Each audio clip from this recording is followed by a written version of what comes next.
Okay, we're talking with Johan Lundsjö. Tell me what we're looking at here. So here we are showing 6G, so next generation of mobile networks. And this is the fourth year in a row, and I stand here talking about 6G. From early research to standardization that we have started, and now the mobile operators really starting to get ready for 6G, being introduced and become real for you customers as around 2030.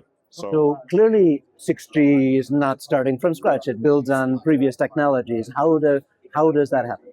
Yeah, so you could say that as of course, a continuous evolution, but there is also new technology, new needs from users, new applications going from smartphones, streaming video and so on to your, that's what you do with your phones, right? Social media, to new, more advanced usage, AI glasses coming up. So we are building on the basis that we already have. Main principles are very much the same. There is new technology, new needs, new optimizations, and so on. And technology is something that, of course, evolves continuously.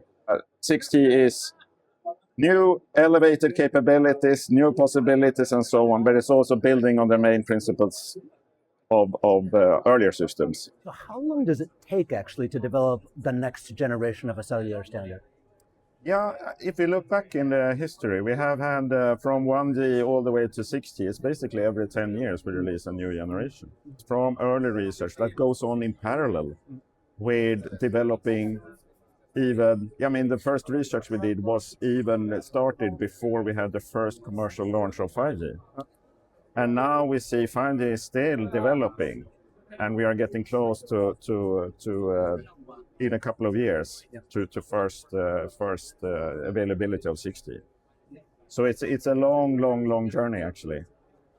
Of course, Ericsson, we are spending a lot of effort and research and design work on 6G.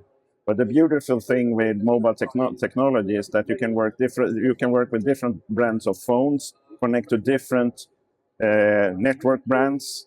So it will work also not only with Ericsson networks, but other networks. So how do all of these technologies get from the lab to the marketplace? It's a long journey from really basic research, lots of pen and paperwork and simulations and all that to start to try to build trial systems. That's actually, we have a lot of that here today, showing here, where we bring actually tests from our labs that we also do with our partners, which helps us really to try for real and implement what we then also, what we in parallel drive in standards. To really know that how does this work for real, why we standardize how it should work and be interoperable between different vendors and networks. And then we will come pretty soon to really close to commercial trials. And around 2030, we see when the standards have been finalized a few months before that, then we could see the first commercial services that all of us can enjoy in the end, right? So it's a very long process. It's a very long process, yes. And we put so much effort into this in development. And it's very important then that also we can get return for this investment so that not just anyone can go in and just grab it for free, you could say. Okay. So what role do patents play in this evolution in this technology? Patents is a really important part of this because we are spending so much effort and resources and we are doing truly innovations. Our researchers are all great inventors. And of course, since we spend all this effort and all these brilliant minds on this, we need to protect that and get some return on that in a fair way. Of course, we want to have this to work across different brands and vendors and so on, so all can use it. But the ones who really spent the big effort on it must need to get return on these investments, not just for anyone to just take it for free, you could say. The main reason for patent licensing is that the one who really have spent the effort and the resources and the money on inventing something or developing something, actually it could be a very expensive development process, to get compensated if anyone else is to use that innovation that you spent all this this money on, right? Yeah.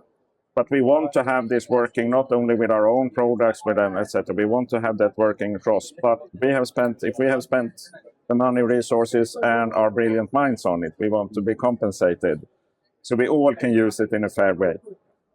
How would you finance all of this if you weren't able to ask licenses for the patents that you put into this technology? Well, I really don't know. And I think it would be difficult even to have this huge development as it takes also across the industry if each party couldn't really protect all the resources spent. I think we simply would have much lower development of innovation.